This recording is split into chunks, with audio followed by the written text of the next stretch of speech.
Minha filha, eu vou te contar uma coisa que ainda hoje, quando chega aquele ventinho de fim de tarde e traz cheiro de cinza fria, me faz parar onde estou. Paro e fico quieta, porque o meu corpo lembra antes de mim. Lembra do escuro. Lembra do aperto. Lembra das costas do meu irmão encostadas nas minhas dentro daquele forno de barro onde a gente mal cabia, mal respirava, mal entendia o que estava acontecendo. Eu me chamo Maria. Já passei dos 80. Já vi muita coisa nessa vida. Enterrei gente que amei. Criei filho com leite ralo e oração. Trabalhei até as mãos ficarem grossas, feito casca de árvore velha. Mas de tudo que vivi, tem uma tarde que ficou cravada aqui dentro do peito como espinho de cerca que ninguém nunca tirou. A tarde em que minha mãe escondeu a gente dentro do forno. Eu sei que parece coisa inventada. Parece história de quem quer assustar. Mas não é. É lembrança de verdade. E quando eu fecho os olhos e deixo a memória voltar, eu ainda sinto o gosto de terra seca na boca, o calor preso no barro e o coração batendo tão forte que eu achava que todo mundo lá fora ia ouvir. Naquele tempo, a gente morava numa casinha de adobe, no interior de Goiás, numa região onde o cerrado tomava conta de tudo. O chão era vermelho, as árvores eram tortas e baixas, e no tempo da seca, o vento levantava uma poeira fina que entrava por toda a fresta. A casa ficava no meio de um terreno grande, com um quintal de terra batida, um pé de pequi encostado na cerca e um fogão de lenha do lado de fora, debaixo de um telhado de sapé que meu pai tinha levantado com as próprias mãos. Éramos 4 irmãos. Joaquim era o mais velho, o que já ajudava meu pai na roça e andava com jeito de homem feito antes do tempo. Depois vinha eu, Maria, a segunda, e a mais calada. Depois o Paulo, que era miúdo, quieto, de olhar comprido, desses meninos que observam tudo e não dizem nada. E por último, a Ruth, a caçula, que ainda mamava no peito da minha mãe e chorava por qualquer coisa. Minha mãe se chamava Imaculada. Era uma mulher magra, de mãos grandes e rosto queimado de sol. Tinha os cabelos sempre presos num coque apertado e usava vestido de chita desbotado que ela mesma costurava à mão. Não era mulher de falar muito. Quando falava, falava baixo, quase como se pedisse licença para existir. Mas tinha uma coisa nela que eu só fui entender muito depois. Uma firmeza escondida, uma coragem que ficava guardada no fundo, esperando o momento certo para aparecer. Meu pai era o Barbosa. Homem de mão grossa e coração apertado. Trabalhava de sol a sol na roça, cavando, plantando, colhendo o que a terra queria dar. E naquela época, a terra não queria dar quase nada. A seca tinha castigado a região por um tempo longo. O milho nascia ralo, a mandioca apodrecia antes de crescer e o feijão mal dava para encher uma panela. Meu pai ficava cada vez mais calado, cada vez mais curvado, como se o peso do mundo estivesse todo nos ombros dele. E era mesmo. Porque naquele tempo, ser pobre com filho pequeno não era só passar necessidade. Era carregar uma culpa que ninguém colocava em palavras, mas que todo mundo sentia. A culpa de não conseguir alimentar quem se trouxe ao mundo. Eu me lembro de uma noite, devia ser pouco antes de tudo acontecer, em que acordei com sede e fui até a cozinha. A casa estava escura, só tinha a luz fraca de um candeeiro quase apagando. E lá estavam meu pai e minha mãe, sentados um de frente para o outro na mesa de madeira. Minha mãe estava com as mãos no colo, olhando para baixo. Meu pai falava baixo, quase sussurrando, mas o tom era duro. Ele dizia que não aguentava mais, que não tinha como manter 4 bocas, que precisava pensar num jeito. Eu não entendi direito naquela hora. Voltei para o colchão de palha, deitei do lado do Joaquim e fiquei olhando o teto de barro até o sono me pegar de novo. Mas aquela conversa ficou dentro de mim como semente que ainda não brotou. Nos dias seguintes, meu pai começou a sair de casa mais cedo e voltar mais tarde. Ia até a vila, falava com gente que a gente não conhecia. Voltava com o rosto fechado, sem explicar nada.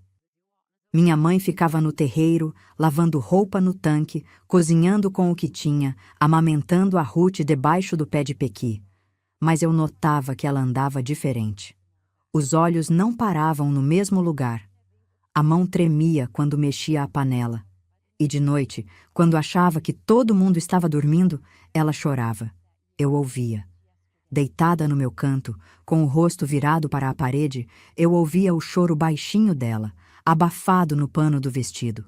Era um choro que não pedia socorro. Era um choro que já sabia que socorro não viria. E foi assim que os dias foram passando, com aquele peso invisível dentro de casa, como nuvem escura que não chove, mas também não vai embora.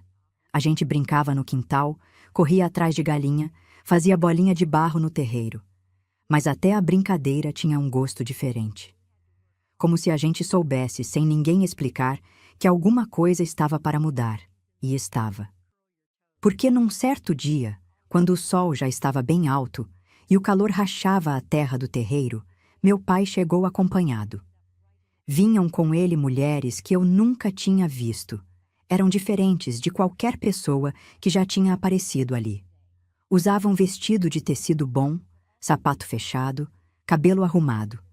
Carregavam bolsas de couro que brilhavam no sol e andavam devagar, olhando ao redor com um sorriso fino que me dava arrepio. Minha mãe estava na porta da cozinha quando entraram no terreiro.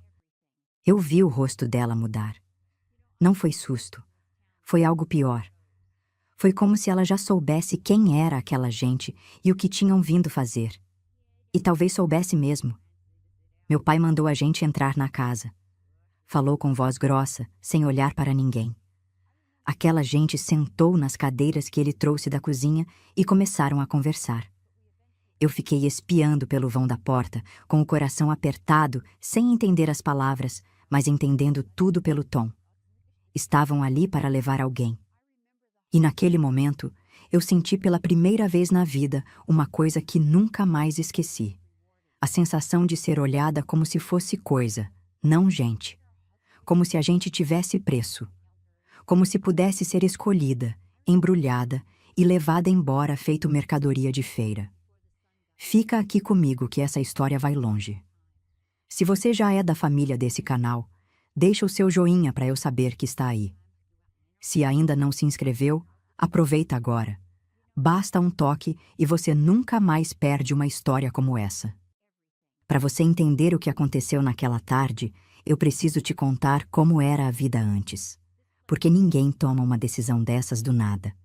As coisas vão se juntando devagar, como água que vai enchendo um rio sem a gente perceber, até que transborda e leva tudo junto. A nossa casa era pequena. Tinha um cômodo só onde a gente dormia, com colchões de palha forrados no chão, um em cima do outro quando não estava em uso. Tinha a cozinha, que era mais um espaço aberto com o fogão de barro encostado na parede e uma mesa de tábua onde a gente comia. E tinha um puxadinho nos fundos, coberto de palha, onde minha mãe guardava as panelas, o pilão, os sacos de mantimento quando tinha, e onde ela sentava para costurar quando o sol estava forte demais no terreiro.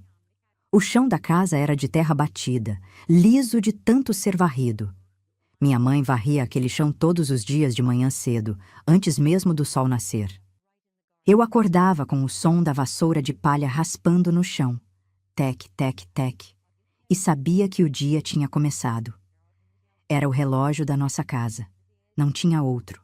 A gente media o tempo pelo sol, pelo canto do galo, pelo cheiro que vinha do fogão. E o fogão era o coração daquela casa. Não o fogão de dentro. Esse era pequeno e servia mais para aquecer água. O verdadeiro era o de fora, o grande, feito de barro e tijolo, com uma chapa de ferro em cima onde minha mãe colocava as panelas.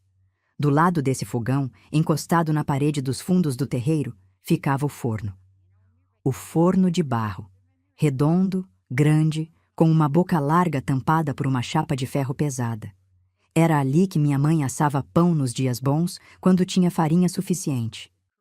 Era ali que no tempo de festa, quando festa ainda existia para a gente, ela fazia bolo de mandioca com rapadura que perfumava o quintal inteiro. Mas fazia tempo que aquele forno não acendia. Fazia tempo que não tinha farinha para pão, nem rapadura para bolo. O forno estava frio, escuro, abandonado, cheio de cinza velha e teias de aranha. A gente passava por ele todos os dias sem prestar atenção, como se fosse parte do muro, parte do esquecimento. Ninguém imaginava que um dia ele ia servir para outra coisa. Meu pai, o Barbosa, era um homem que tinha vindo de longe. Não era daquela região. Tinha chegado ainda moço, fugindo de uma seca pior lá do norte, e se acomodou por ali trabalhando na terra dos outros, até conseguir um pedaço próprio. Era um homem de poucas palavras, de rosto fechado, que mostrava o que sentia mais pelo silêncio do que pela fala. Quando estava bem, assobiava uma melodia baixinha enquanto capinava. Quando estava mal, o silêncio dele pesava na casa inteira, feito cobertor molhado. E naquela época, o silêncio dele já durava semanas. Ele tinha perdido quase tudo na última seca. A plantação de milho secou no pé. O feijão não vingou. A mandioca que ele tinha guardado como reserva apodreceu debaixo da terra por causa de uma praga que ninguém sabia explicar. Sobrou pouco. Umas galinhas magras, um porco que mal se sustentava e a horta que minha mãe insistia em regar com a água do córrego, que já estava quase seco também. A fome não chegou de uma vez. Chegou devagar, disfarçada. Primeiro a gente comia menos no jantar. Depois o almoço ficou mais ralo. Depois o café da manhã virou só água quente com folha de hortelã e um pedaço de rapadura dividido entre todos. Eu me lembro de olhar para o prato e contar os pedaços de mandioca, tentando comer devagar para durar mais. O Joaquim, que já era maior, às vezes dizia que não estava com fome e empurrava o prato para o Paulo. Mas eu via nos olhos dele que estava mentindo. Minha mãe percebia tudo. Não dizia nada, mas percebia. E fazia o que toda mãe desesperada faz: tirava do próprio prato. Eu vi muitas vezes ela servir a gente e depois ficar de pé, encostada no fogão, bebendo só o caldo ralo que sobrava na panela, fingindo que já tinha comido. Uma mãe com fome alimentando os filhos com o que não tem. Isso não sai da memória de ninguém. O Barbosa começou a ficar mais duro. Não era homem de bater, isso eu preciso dizer, porque é verdade. Ele nunca levantou a mão para nenhum de nós. Mas a dureza dele era de outro tipo. Era feita de palavras secas, de ordens curtas, de olhares que cortavam. Ele mandava a gente calar a boca quando chorava. Mandava ir dormir quando reclamava de fome. E olhava para minha mãe com um jeito que eu não sabia explicar naquela época, mas que hoje eu entendo. Era o olhar de um homem que se sentia fracassado. E um homem que se sente fracassado, às vezes toma decisões que não são dele de verdade. São decisões da vergonha, do desespero, da humilhação de não conseguir ser o que prometeu. Foi nessa época que começaram as visitas. Primeiro veio um homem da vila, um tal de seu Venâncio, que tinha comércio e terras. Chegou montado num cavalo gordo, com chapéu de couro e camisa limpa. Sentou na varanda com meu pai, beberam um copo de água, porque nem café a gente tinha para oferecer, e conversaram por um tempo longo. Eu estava brincando perto e ouvi pedaços. Seu Venâncio falava de uma sobrinha que não tinha filhos e queria criar alguém. Falava como se estivesse oferecendo um favor, uma bondade. Usava palavras bonitas: oportunidade, futuro, educação. Meu pai ouvia calado, com a cabeça baixa. Quando seu Venâncio foi embora, minha mãe saiu do puxadinho onde estava escondida ouvindo tudo. Eu vi o rosto dela. Estava branco. Os lábios tremiam. Ela se aproximou do meu pai e disse, com a voz mais alta que eu já tinha ouvido sair daquela mulher, que enquanto ela respirasse, ninguém ia tirar um filho dela daquela casa. Foi a única vez que ouvi minha mãe levantar a voz. Meu pai não respondeu. Levantou da cadeira, pegou a enxada e foi para a roça. Mas nos dias que se seguiram, vieram outras visitas. Gente diferente, de outros lugares. Mulheres que vinham com ar de quem estava fazendo caridade, que olhavam para a gente com pena misturada com interesse, que perguntavam a idade, o nome, se já sabia fazer alguma coisa. Minha mãe recebia essas visitas com o rosto fechado, sem oferecer nem água. Ficava de pé na porta, com os braços cruzados, feito guardiã, e quando iam embora, ela trancava o portão, mesmo sabendo que aquele portão de madeira velha não trancava nada de verdade. Era o gesto que importava. Era o gesto de dizer: daqui ninguém leva ninguém. Mas o Barbosa continuava trazendo gente, e a cada visita eu via minha mãe ficar mais magra, mais calada, mais apertada por dentro. Ela passou a dormir mal. Eu acordava de madrugada e encontrava ela sentada no escuro, com a Ruth no colo, embalando a menina sem cantar, só balançando o corpo para frente e para trás, devagar, como se estivesse embalando a si mesma. Uma noite, eu levantei e fui até ela. Me sentei do lado sem falar nada. Ela olhou para mim com aqueles olhos cansados, passou a mão no meu cabelo e sussurrou que era para eu dormir, que no dia seguinte ela ia resolver tudo. Eu voltei para o colchão, mas não dormi. Porque mesmo pequena, eu sabia que o amanhã da minha mãe não era como o amanhã das outras pessoas. O amanhã dela tinha peso, tinha urgência, tinha o cheiro de quem está planejando alguma coisa que ninguém pode saber. E era, porque o que ela fez no dia seguinte mudou tudo. Minhas amigas, me diz qual seu nome. Deixa aqui nos comentários. Naquela manhã, o dia nasceu com um silêncio estranho. Não tinha canto de galo, não tinha vento, nem o cachorro velho que dormia debaixo do pé de pequi latiu. Era como se o mundo inteiro estivesse prendendo a respiração, esperando junto com a gente por alguma coisa que ainda não tinha nome. Eu acordei com o barulho da vassoura, como sempre, mas dessa vez era diferente. Minha mãe não estava varrendo devagar, naquele ritmo manso de todo dia. Estava varrendo rápido, com força, como quem está limpando mais do que chão, como quem está arrumando a casa para uma batalha. Levantei do colchão e fui até a cozinha. O Joaquim já estava sentado na soleira da porta, descascando mandioca com um canivete. O Paulo brincava com um pedaço de carvão no chão, desenhando riscos que não formavam nada. A Ruth dormia no cesto de palha, que minha mãe tinha forrado com um retalho de tecido florido. Minha mãe estava diferente. Não sei explicar direito o que era.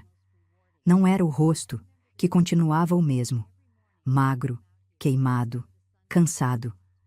Não era a roupa, que era o vestido de sempre. Era outra coisa. Era o jeito de andar, de olhar, de segurar as coisas. Tinha uma determinação no corpo dela que eu nunca tinha visto antes. Como se durante a noite ela tivesse tomado uma decisão que mudou alguma coisa por dentro. Ela nos chamou para comer. Tinha feito um mingau de fubá com o último punhado que restava no saco. Colocou nos pratos com cuidado, dividindo certinho, e dessa vez, ela também comeu. Sentou com a gente na mesa, comeu devagar, olhando para cada um de nós como se estivesse guardando nossos rostos dentro dela. Eu achei estranho, mas não disse nada. Depois do mingau, ela lavou os pratos no tanque, pendurou o pano de prato no arame e chamou o Joaquim de canto.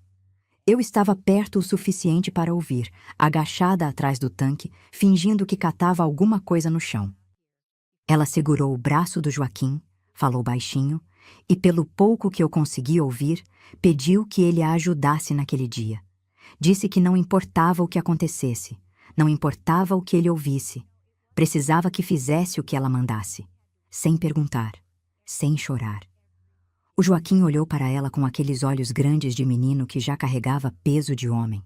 Engoliu seco e fez que sim com a cabeça. Minha mãe soltou o braço dele, alisou o cabelo do menino e voltou para dentro. O Joaquim ficou parado no terreiro por um tempo. Depois veio até onde eu estava, me olhou e me disse para ficar perto dele naquele dia. Só isso. Não explicou nada, mas eu obedeci. Porque quando o Joaquim falava daquele jeito, com a voz firme e o olhar sério, a gente sabia que não era hora de discutir. O resto da manhã passou devagar, arrastado, como se as horas estivessem grudadas uma na outra. Minha mãe fez coisas que eu não entendi na hora. Juntou umas roupas nossas, pouca coisa, o que cabia num saco de estopa, e escondeu atrás do forno. Pegou um cantil de lata que meu pai usava na roça e encheu de água. Cortou uns pedaços de rapadura e embrulhou num pano. Tudo feito em silêncio, com pressa disfarçada, aproveitando os momentos em que o Barbosa estava longe na roça. Eu não sabia o que ela estava planejando, mas o meu corpo sabia que alguma coisa grande estava chegando. A barriga doía, as mãos suavam. E toda vez que um barulho vinha da estrada, eu prendia a respiração. Foi no meio da tarde que aconteceu. O sol estava forte, daquele jeito que racha a terra e faz o ar tremer em cima do chão. A gente estava dentro de casa, deitado, fugindo do calor. Minha mãe estava sentada no canto amamentando a Ruth, com o olhar perdido na parede, quando ouvimos o barulho. Passos na estrada, vozes, risadas, e depois a voz do meu pai. Ele vinha conversando com alguém, num tom que eu não reconhecia. Era um tom alegre, quase animado, como se estivesse recebendo visita importante. Um tom que não combinava com o homem calado e curvado que ele tinha se tornado. Minha mãe levantou de uma vez.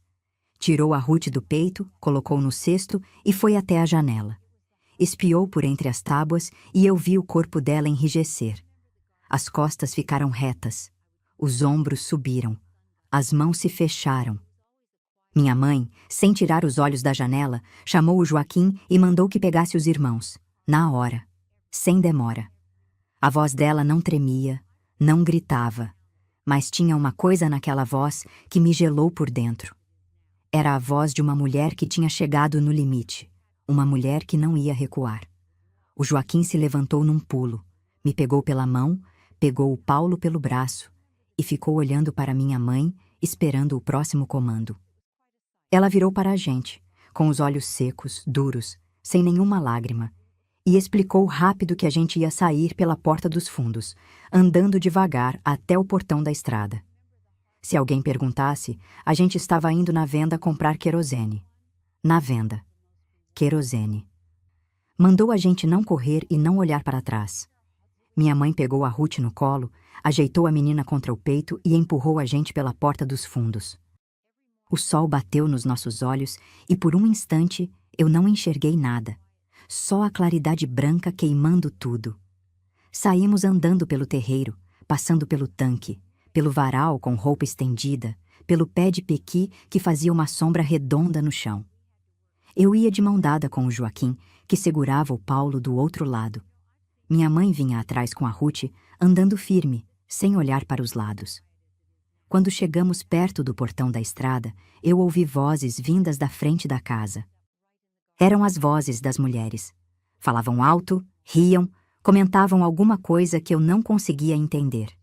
E entre elas, a voz do meu pai, conduzindo a conversa como quem mostra uma propriedade. Meu estômago revirou. Porque naquele instante, eu entendi. Mesmo pequena, mesmo sem ninguém ter explicado com todas as letras, eu entendi o que estava acontecendo. Meu pai estava mostrando a casa para aquela gente. Estava mostrando onde a gente dormia, onde a gente comia, como a gente vivia. Estava mostrando os filhos, sem os filhos estarem lá. Era como um leilão. Só que a mercadoria tinha saído pela porta dos fundos. Minha mãe parou no portão, olhou para a estrada, olhou para trás, e eu vi no rosto dela uma coisa que nunca mais esqueci. O rosto de uma mulher dividida entre fugir e ficar. Entre correr para salvar os filhos e voltar para enfrentar o marido. Ela respirou fundo e tomou a decisão. Mas não foi a que eu esperava. Em vez de seguir pela estrada, ela virou para o lado, contornou a cerca pelos fundos e nos levou de volta para o terreiro. Mas pelo caminho de trás, por onde ninguém via. Foi ali que ela parou diante do forno de barro. Aquele forno frio, escuro, abandonado, coberto de cinza velha. E com um gesto firme da mão, mandou a gente entrar. Já passei noite em estrada escura, já dormi com fome, já senti medo de bicho, de gente, de trovão. Mas nenhum medo que eu senti depois se comparou ao que eu senti quando entrei naquele forno. O Joaquim foi o primeiro. Abaixou a cabeça, curvou o corpo e entrou pela boca do forno, arrastando os joelhos na cinza.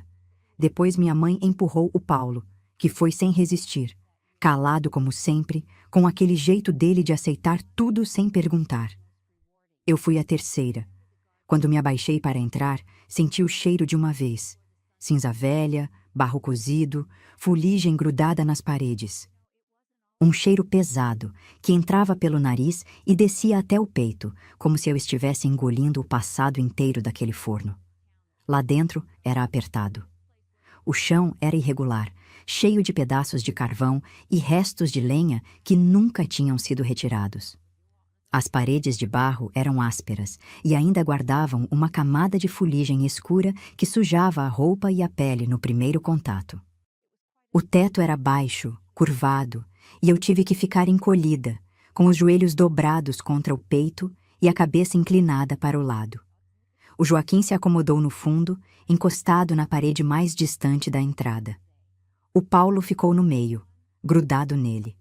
E eu fiquei mais perto da boca do forno, de costas para a entrada, sentindo nas costas o pouco de claridade que ainda entrava. Minha mãe apareceu na abertura com a Ruth no colo. A menina estava quieta.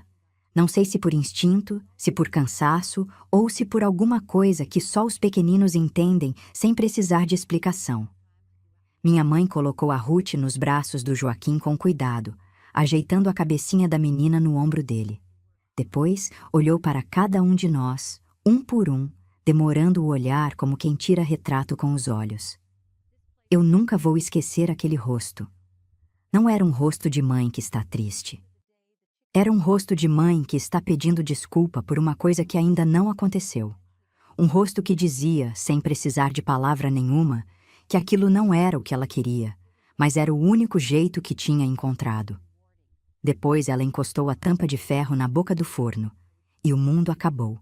Acabou a luz, acabou o vento, acabou o som. Tudo que existia lá fora foi cortado de uma vez, como se alguém tivesse fechado uma porta entre a vida e a gente. O escuro era total. Não era o escuro de noite, que a gente se acostuma depois de um tempo. Era um escuro grosso, pesado, que colava nos olhos e não deixava ver nem a própria mão. Eu pisquei de novo, tentei forçar a vista, mas não adiantava. O forno não tinha fresta, não tinha buraco, não tinha nenhum fio de claridade. Só escuro. E silêncio. Nos primeiros momentos, ninguém se mexeu. A gente ficou parado, respirando devagar, tentando entender com o corpo o que a cabeça ainda não tinha processado. O ar era quente, abafado, com gosto de terra e carvão. Cada respiração parecia mais curta que a anterior, como se o forno fosse engolindo o ar junto com a gente. O Paulo foi o primeiro a se mexer. Eu senti o corpo dele tremendo do meu lado, aquele tremor miúdo de quem está segurando o choro com toda a força. Ele encostou a testa no meu braço e ficou ali, apertado contra mim, sem fazer barulho. Eu coloquei a mão na cabeça dele e fiz um carinho devagar, do mesmo jeito que minha mãe fazia na gente quando a noite estava fria. Do outro lado, o Joaquim respirava fundo, tentando manter a calma. Eu sentia o peito dele subindo e descendo, num ritmo que ele forçava para ser lento. A Ruth estava no colo dele, enrolada no pano, quieta feito passarinho escondido dentro do ninho. E foi ali, naquele escuro sem fim, que o tempo parou de existir. Não tinha como saber se tinham passado minutos ou horas. Não tinha sol para contar. Não tinha sombra para medir. Não tinha nenhum sinal do mundo lá fora que dissesse quanto tempo a gente estava ali. O forno tinha nos engolido. E dentro dele só existia o som da nossa respiração e o batimento surdo dos nossos corações. Eu comecei a ouvir coisas. Primeiro foram sons pequenos, o estalar do barro que esquentava com o calor dos nossos corpos, o ranger de algum bicho passando do lado de fora, o sopro fraco do vento que vez ou outra encostava na tampa de ferro. Depois vieram sons maiores. Passos. Passos pesados no terreiro, indo e vindo, apressados. E vozes. Eu reconheci a voz do meu pai. Estava chamando a gente pelos nomes. Chamava o Joaquim. Chamava a Maria. O tom era de quem está procurando, não de quem está bravo, pelo menos no começo. Ele achava que a gente tinha ido na venda, como minha mãe tinha mandado dizer. Depois vieram outras vozes, as vozes das mulheres. Perguntavam alguma coisa, com aquele tom educado de gente que não quer parecer impaciente, mas já está. Meu pai respondia com frases curtas. Eu não conseguia entender as palavras direito. O barro do forno abafava tudo, mas entendia o ritmo. Primeiro calmo, depois apressado, depois irritado. O Paulo apertou meu braço com mais força. A Ruth se mexeu no colo do Joaquim e soltou um gemido baixinho, quase um suspiro. Eu senti o Joaquim se enrijecer, colocando a mão na boca da menina com cuidado, tentando abafar qualquer som que pudesse sair dali. Meu coração disparou. Porque naquele momento eu entendi uma coisa terrível. Se a Ruth chorasse, se soltasse um berro daqueles que só Nenê sabe dar, estava tudo perdido. Iam ouvir, iam procurar, iam encontrar, e tudo que minha mãe tinha feito ia desmoronar. Os passos se aproximaram do fundo do terreiro. Eu ouvi alguém passando perto do forno. Tão perto que eu conseguia sentir a vibração dos pés no chão de terra. O ar prendeu na minha garganta. O Paulo parou de tremer. Parou de tudo, como se tivesse virado pedra.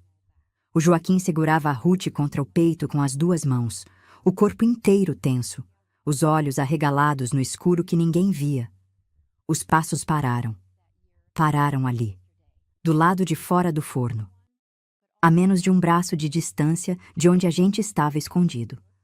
Eu fechei os olhos, mesmo no escuro, fechei. E rezei. Rezei sem palavras, sem informação, sem nada que fizesse sentido.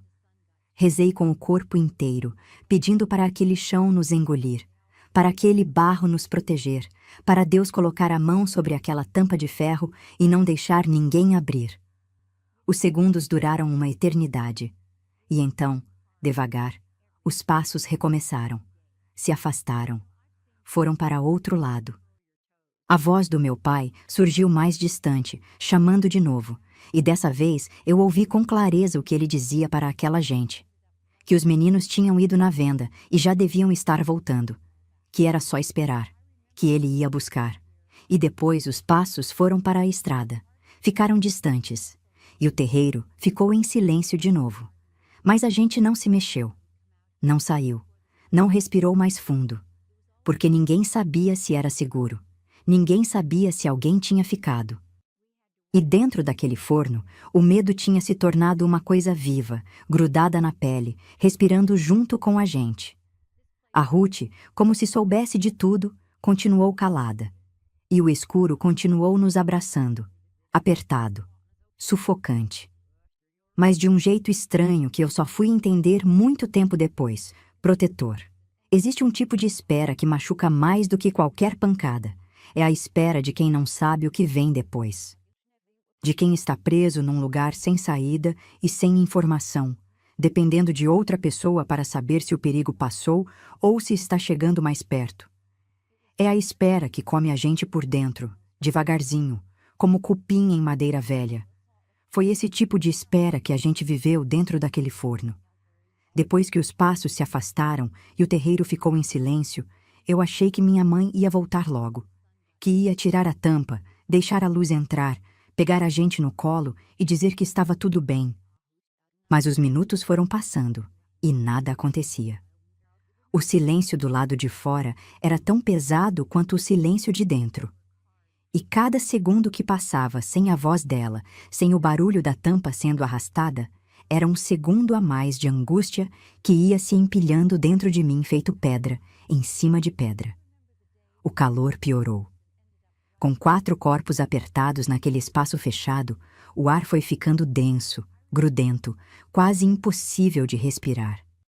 O suor escorria pelas costas, pelo pescoço, pela testa, e pingava na cinza do chão, fazendo um barulho mínimo que no silêncio daquele forno parecia enorme.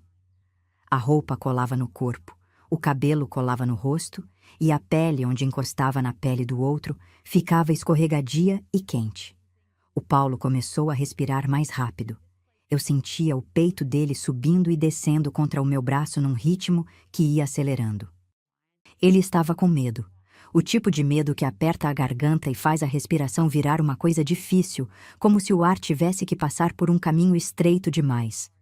Eu apertei a mão dele e fiz um carinho no pulso com o polegar, devagar, repetindo o gesto sem parar, porque era a única coisa que eu podia fazer por ele naquele momento. O Joaquim, no fundo do forno, mudou de posição. Eu ouvi o corpo dele se arrastando no barro, o tecido da roupa raspando na parede. Ele acomodou a Ruth de outro jeito, passando a menina de um braço para o outro, e eu imaginei o peso que aquilo devia ser. Não só o peso do corpo da irmãzinha, mas o peso de saber que se ela chorasse, tudo acabava. O peso de ser o mais velho e carregar uma responsabilidade que não era de menino nenhum carregar. Eu quis falar alguma coisa para ele.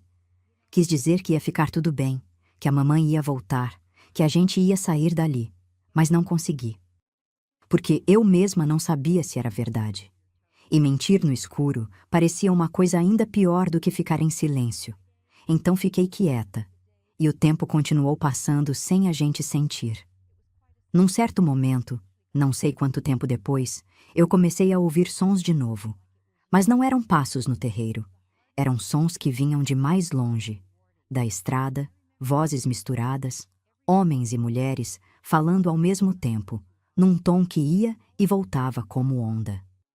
E no meio dessas vozes, a do meu pai, mais grossa, mais agitada, quase gritando. Ele estava na venda. Tinha ido atrás da gente e não tinha encontrado.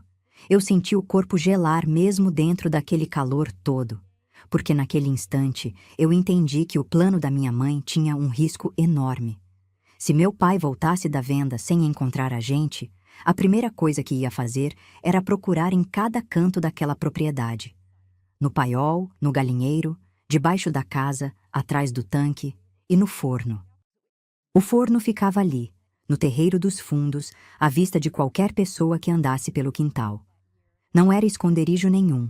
Era um lugar óbvio, grande, que qualquer um podia abrir com um puxão na tampa. Se meu pai pensasse em olhar ali, se por um segundo passasse pela cabeça dele que a gente podia estar dentro daquele forno, acabou. Encontrava a gente, encontrava a verdade e encontrava a desobediência da minha mãe. E eu não sabia o que ia acontecer depois disso. Não sabia se ele ia ficar com raiva, se ia gritar, se ia arrancar a gente de dentro do forno e entregar para aquelas mulheres ali mesmo, na frente de todo mundo, como punição. Não sabia nada.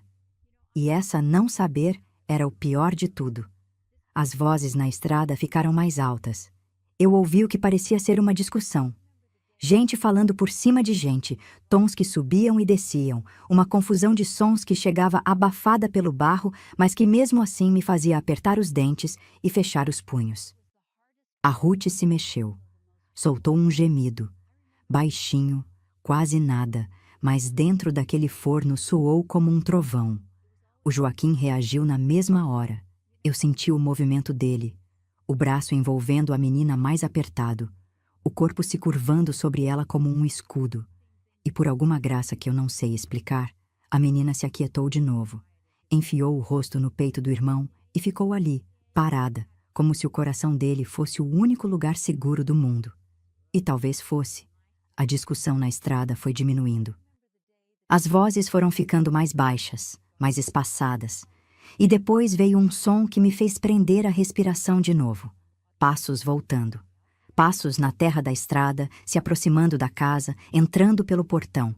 Mas não eram os passos do meu pai. Eram passos mais leves, mais rápidos. Passos que eu conhecia de cor, porque ouvia todas as manhãs arrastando pelo chão de terra batida enquanto a vassoura trabalhava. Eram os passos da minha mãe. Só muito tempo depois, eu entendi o que ela tinha feito enquanto a gente estava ali dentro. Ela tinha ficado na casa, fingindo normalidade, recebendo meu pai e aquela gente como se nada tivesse acontecido. Tinha servido água, respondido perguntas, segurado o rosto no lugar, enquanto os filhos dela estavam escondidos a poucos metros dali, num forno de barro, sufocando de calor e de medo. E quando meu pai estranhou a demora e saiu com as mulheres para a venda atrás da gente, ela esperou. Esperou até o último passo sumir na estrada. E só então correu. Ela veio pelo terreiro, andando depressa, mas sem correr. Eu ouvi o corpo dela parando diante do forno. Ouvi a respiração ofegante, o som das mãos tocando o ferro da tampa. E depois, devagar, com cuidado, a tampa começou a se mover. A primeira coisa que entrou foi a luz. Não era uma luz forte. O sol já estava descendo e a tarde tinha virado aquele tom alaranjado que pinta tudo de ouro e sombra. Mas para quem estava no escuro completo por tanto tempo, aquela luz fraca doeu nos olhos como se fosse a coisa mais forte do mundo. Eu apertei os olhos, levantei a mão para cobrir o rosto e por um instante não enxerguei nada além de um clarão que queimava. Depois a visão foi voltando, devagar, e a primeira coisa que eu vi foi o rosto da minha mãe. Minha amiga, eu já vi muitos rostos nessa vida. Rostos de alegria, de tristeza, de raiva, de saudade. Mas aquele rosto ali, emoldurado pela boca do forno, com a luz alaranjada do fim de tarde batendo de lado, aquele rosto eu nunca mais esqueci. Os olhos estavam vermelhos, inchados, como se ela tivesse chorado tudo que tinha guardado nos últimos dias de uma vez só. O cabelo estava solto, desfeito do coque, caindo pelos ombros de um jeito que eu nunca tinha visto antes. E as mãos tremiam. Tremiam tanto que ela mal conseguia segurar a tampa de ferro. Mas no meio de tudo isso, no meio do desespero, do cansaço, do medo, tinha uma coisa no rosto dela que brilhava mais forte que qualquer lágrima. Era alívio. O alívio de quem abre a tampa e encontra os filhos vivos, inteiros, sujos de cinza e suor. Mas ali, todos ali, nenhum faltando, nenhum levado. Ela estendeu os braços e nos puxou para fora, um por um. Primeiro eu, que estava mais perto da entrada. Depois o Paulo, que saiu mole, com as pernas amolecidas, quase sem força de ficar de pé.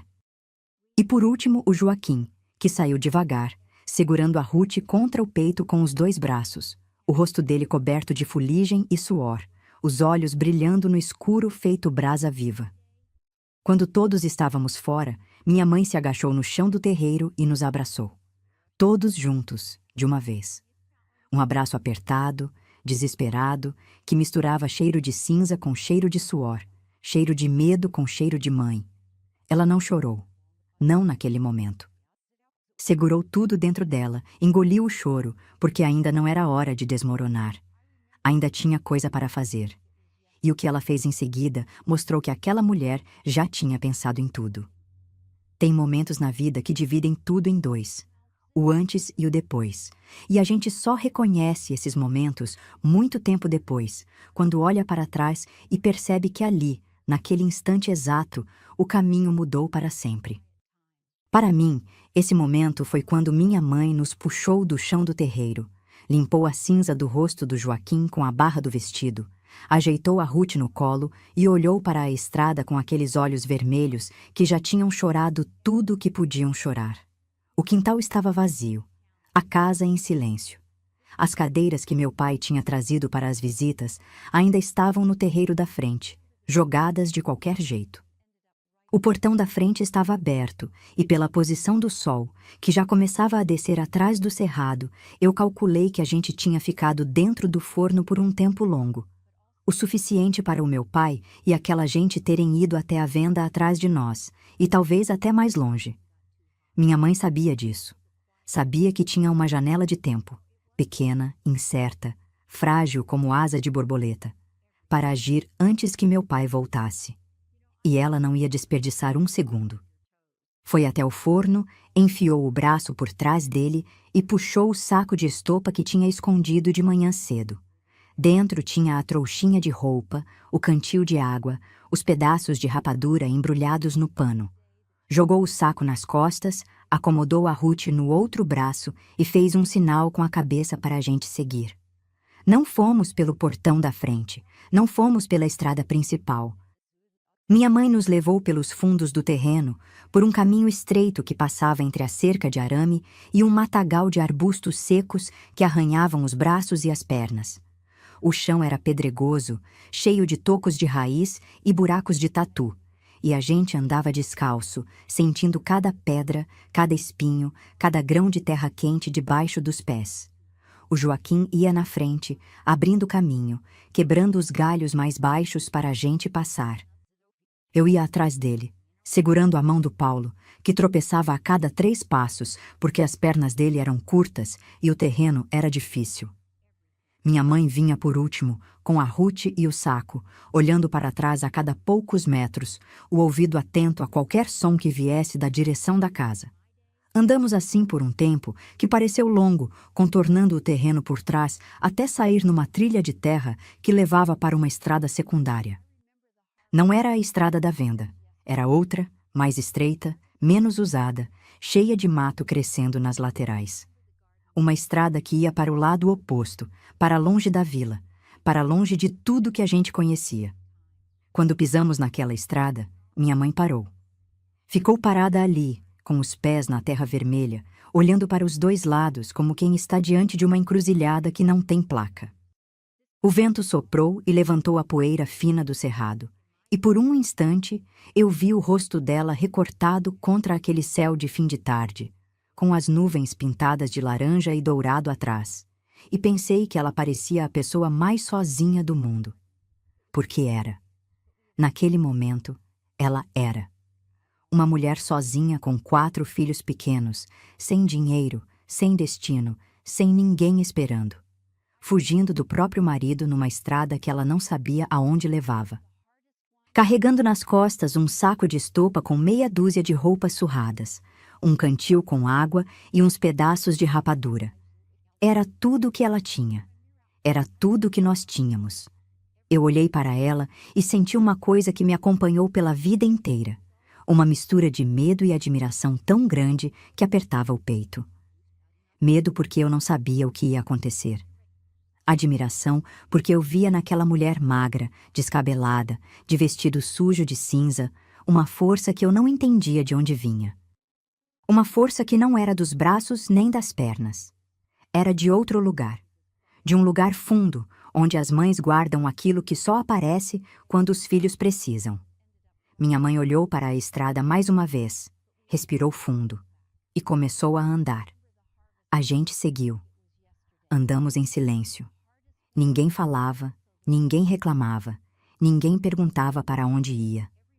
Até o Paulo, que costumava andar devagar e pedir colo, ia firme, com os pés batendo na terra num ritmo constante.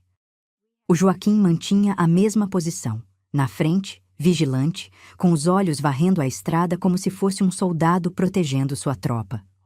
O sol foi descendo mais. As sombras foram ficando compridas, esticadas no chão como fantasmas deitados. O calor começou a ceder e uma brisa morna chegou trazendo cheiro de capim seco e flor de pequi. O céu foi mudando de cor, do dourado para o alaranjado, do alaranjado para aquele tom rosado que parece pintura, e depois para um vermelho escuro que anunciava que a noite estava chegando. E foi nesse momento, quando a luz já estava fraca e as primeiras estrelas começavam a aparecer no alto, que a gente viu alguém na estrada. Era uma figura solitária, caminhando devagar na mesma direção que a gente, um pouco mais à frente. Um homem. Carregava um saco grande nas costas, amarrado com corda, e vestia roupas gastas de poeira, desbotadas pelo sol e pelo uso. Andava com um passo cansado, mas firme, de quem está acostumado a caminhar longas distâncias sem pressa e sem destino certo. Um andarilho. Desses que existiam muito naquele tempo, homens que iam de fazenda em fazenda, de vila em vila, procurando o trabalho de um dia, uma refeição, um canto para esticar o corpo antes de seguir viagem. Gente sem casa, sem terra, sem nome que alguém lembrasse. Gente que vivia na beira do mundo, invisível para quase todo mundo. Minha mãe diminuiu o passo. Eu vi ela olhar para aquele homem de longe, avaliando, medindo, tentando decidir se era seguro ou perigoso. Naquele tempo, uma mulher sozinha com filhos pequenos na estrada era coisa vulnerável. Qualquer encontro podia ser salvação ou desgraça, e a diferença entre um e outro muitas vezes estava num detalhe que só o instinto de mãe conseguia perceber. Ela ficou observando por um tempo. O homem caminhava sem olhar para trás, sem pressa, sem ameaça no corpo. Tinha um jeito curvado, mas não de quem se esconde, de quem carrega peso. E havia alguma coisa no andar dele, uma mansidão, uma lentidão resignada que deve ter dito alguma coisa para o coração da minha mãe. Porque de repente ela apressou o passo e foi andando na direção dele. O Joaquim me olhou. Eu olhei para ele, e naquele olhar sem palavras entre irmãos, naquele olhar que só quem cresceu junto no aperto sabe trocar, a gente entendeu a mesma coisa. Minha mãe ia pedir ajuda a um desconhecido. E naquela estrada escurecendo, sem ninguém por perto, sem nenhuma garantia de nada, aquilo era ao mesmo tempo a coisa mais corajosa e a mais desesperada que uma mãe podia fazer. Minha mãe se aproximou devagar, com a Ruth no colo e o saco de estopa pendurado nas costas. O homem percebeu os passos e virou o corpo pela metade, sem parar de andar, olhando por cima do ombro com o cuidado de quem está acostumado a encontrar surpresas na estrada. Quando viu minha mãe, uma mulher magra, suja de cinza, com um bebê no braço e 3 filhos atrás, ele parou. Ficou parado ali, com o saco nas costas, olhando para a gente com uma expressão que eu não sei descrever direito.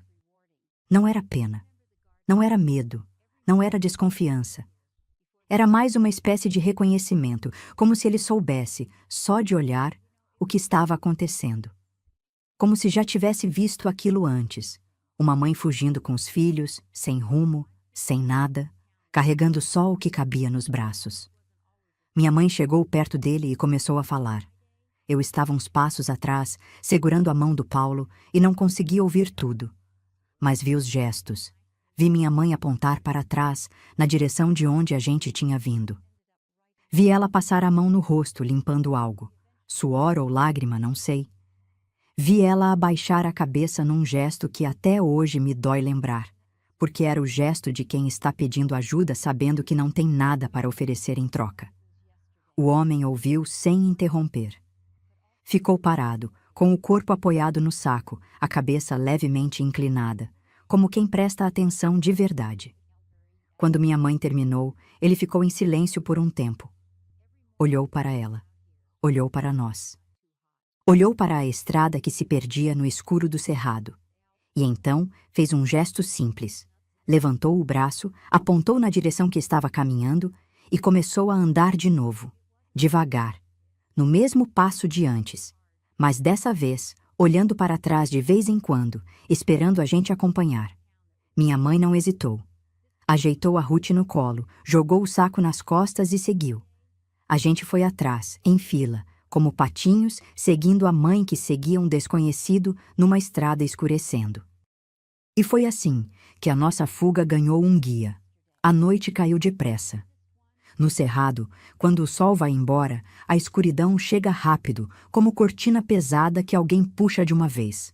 As estrelas apareceram, muitas, espalhadas pelo céu inteiro, tão perto que parecia que dava para alcançar com a mão. A lua estava fina, deitada de lado, dando uma luz fraca que mal iluminava o chão. A gente andava mais pelo tato dos pés do que pela visão dos olhos. O ar mudou.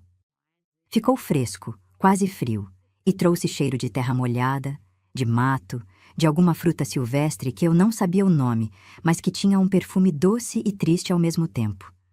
Os grilos começaram a cantar. Primeiro poucos, depois uma orquestra inteira que tomou conta do silêncio e transformou a estrada num lugar que parecia vivo, pulsando ao redor da gente. O Paulo estava exausto. Eu sentia o peso do corpo dele no meu braço, as pernas vacilando a cada passo, a cabeça tombando para o lado. Num certo momento, ele parou de andar e ficou parado no meio da estrada, com os olhos quase fechando. O Joaquim voltou, se abaixou e colocou o irmão nas costas sem dizer nada. Seguiu andando com o Paulo pendurado nele, as perninhas do menino balançando a cada passo, a cabeça encostada no ombro do irmão mais velho. Eu olhei para aquilo e senti um nó na garganta que não desfez por muito tempo, porque o Joaquim também era menino. Também estava cansado. Também tinha medo. Mas carregava o irmão como se fosse a coisa mais natural do mundo, porque era isso que se fazia. Quando alguém não aguentava mais, outro segurava. Era assim que a gente tinha aprendido.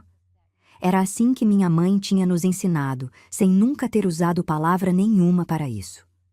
O andarilho caminhava na frente, num passo constante, parando de vez em quando para olhar o céu, como se estivesse lendo alguma coisa nas estrelas que a gente não sabia ler. Eu reparei que ele nunca olhava para trás com pressa ou preocupação. Sempre com calma, com paciência, como quem sabe que caminhada longa se faz no ritmo de quem está mais devagar. Andamos por um tempo que eu não sei medir. Podia ter sido 1 hora, podiam ter sido 3. A estrada foi ficando mais estreita, o mato mais alto nas laterais, e num certo ponto saímos do caminho de terra e entramos numa trilha que cortava o cerrado por dentro. O chão ficou mais macio, terra fofa, folha seca, graveto que estalava debaixo dos pés. O cheiro mudou também, ficou mais forte, mais verde, como se a gente estivesse entrando num lugar que pertencia mais à natureza do que a gente. E então, no meio daquela escuridão, apareceu uma forma. Era uma construção pequena, baixa, quase engolida pelo mato ao redor. Uma cabana feita de troncos finos e palha, com as paredes tortas e um telhado que pendia para um lado. Não tinha porta, só uma abertura coberta por um pedaço de lona encardida. Não tinha janela. Não tinha nada que lembrasse uma casa de verdade. Era mais um abrigo de bicho do que de gente, um canto improvisado no meio do nada, feito por mãos que não tinham material nem tempo para fazer melhor. O andarilho parou diante da cabana e fez um gesto indicando que aquele era o lugar onde ele dormia. Largou o saco no chão, afastou a lona da entrada e esperou. Minha mãe olhou para dentro. Depois olhou para nós. Depois olhou para o cerrado escuro ao redor, onde os grilos cantavam e o vento movia as folhas numa conversa que só a noite entendia. Não tinha escolha. E quando não tem escolha, a gente agradece o pouco que aparece. Entramos na cabana. O chão era de terra, coberto com folhas secas e uns pedaços de esteira velha. Tinha cheiro de fumaça antiga, de suor, de mato. Num canto, havia uma lata com restos de carvão, umas vasilhas de metal amassado e um cobertor dobrado que já tinha perdido a cor original. Era tudo que aquele homem possuía no mundo, e ele estava dividindo com a gente. Minha mãe acomodou a Ruth no pedaço de esteira mais limpo. Sentou o Paulo encostado na parede, onde ele dormiu antes mesmo de encostar a cabeça. O Joaquim se sentou na entrada, com as costas na parede de tronco e os olhos voltados para fora, vigiando, mesmo exausto, mesmo morrendo de sono, porque alguém precisava vigiar. Eu me sentei do lado da minha mãe. Ela pegou o cantil, deu um gole de água para cada um e partiu um pedaço de rapadura em 4 partes. Ofereceu primeiro para o andarilho, que recusou com um gesto calmo da mão. Depois deu para a gente. Aquela rapadura tinha gosto de coisa sagrada. Não pelo sabor, rapadura é rapadura. Mas porque naquele momento, naquele lugar, comer um pedaço daquilo era a prova de que a gente ainda estava vivo, de que minha mãe tinha conseguido. O andarilho ficou do lado de fora da cabana, sentado num tronco, olhando o escuro. Não entrou, não se impôs. Ficou ali, como um guardião silencioso, dando espaço para a gente descansar enquanto ele cuidava da noite. Eu encostei a cabeça no ombro da minha mãe e senti o corpo dela tremer. Não de frio, de tudo. De tudo que ela tinha segurado o dia inteiro. O medo, a raiva, a dor, o desespero, a coragem. Tudo saindo de uma vez, em silêncio, no escuro daquela cabana de pau e palha, onde ninguém via e ninguém julgava. Ela tremia, e eu fiquei quieta do lado dela, sem falar nada, só encostada, só ali. Porque às vezes, a única coisa que a gente pode fazer por alguém que está desmoronando é ficar perto. Eu não sei que horas dormi naquela noite. Sei que em algum momento o cansaço venceu o medo e o corpo cedeu antes da cabeça. Sei que dormi encolhida no chão de terra da cabana, com a cabeça no ombro da minha mãe e os pés encostados nas costas do Paulo. Sei que durante a noite acordei pelo menos uma vez, com o coração disparado, sem saber onde estava, achando que ainda estava dentro do forno. Levei alguns segundos para lembrar. para sentir o ar diferente, a brisa que entrava pela abertura, o cheiro de mato em vez de cinza. E lembrei. Lembrei de tudo. E mesmo assim, mesmo lembrando, o coração não sossegou. Porque lembrar significava que era real, que a gente tinha mesmo fugido, que a vida de antes tinha acabado e que a vida de depois ainda não tinha começado. O Joaquim estava na mesma posição, encostado na parede de tronco perto da entrada, com os olhos semicerrados. Eu não sei se ele dormiu.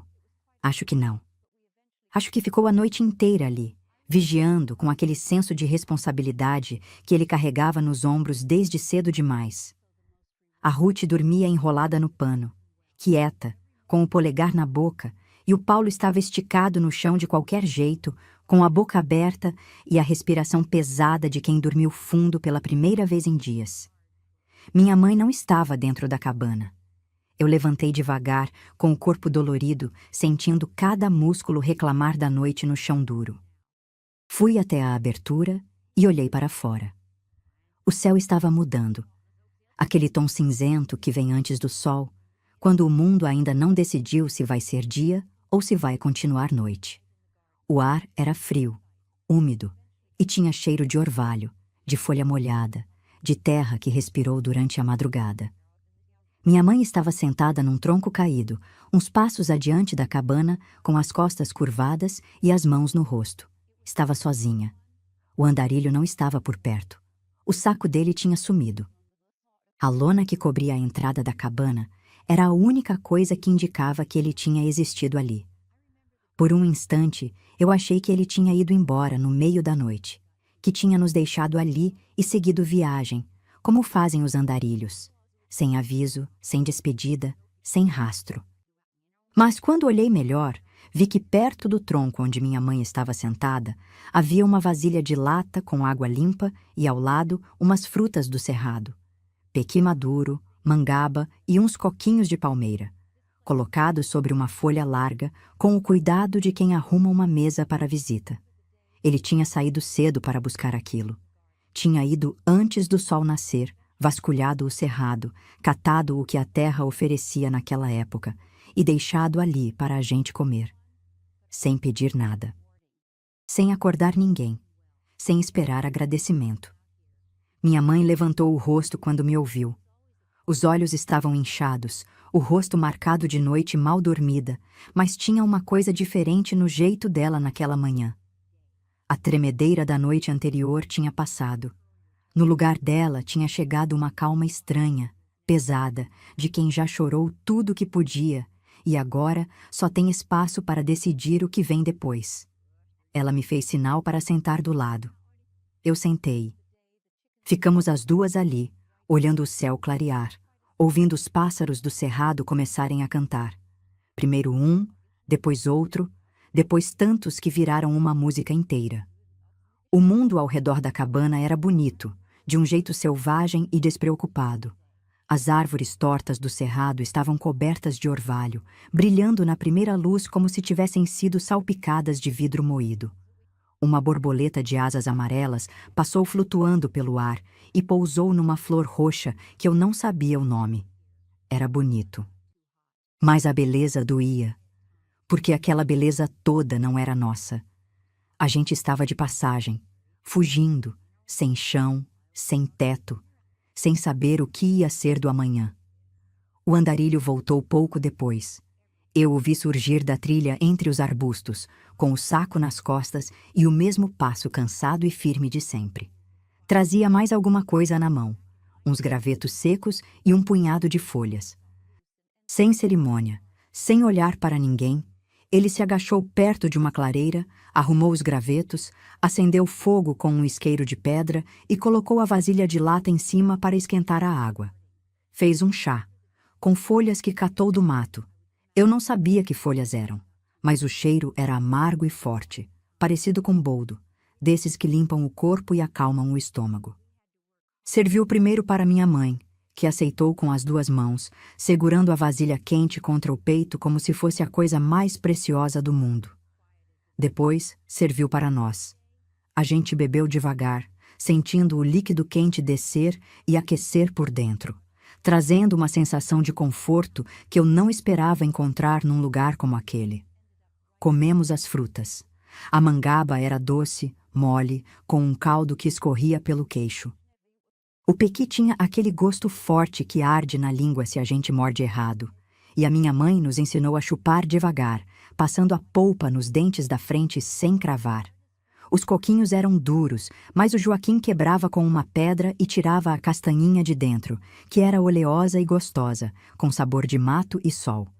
Foi a melhor refeição da minha vida.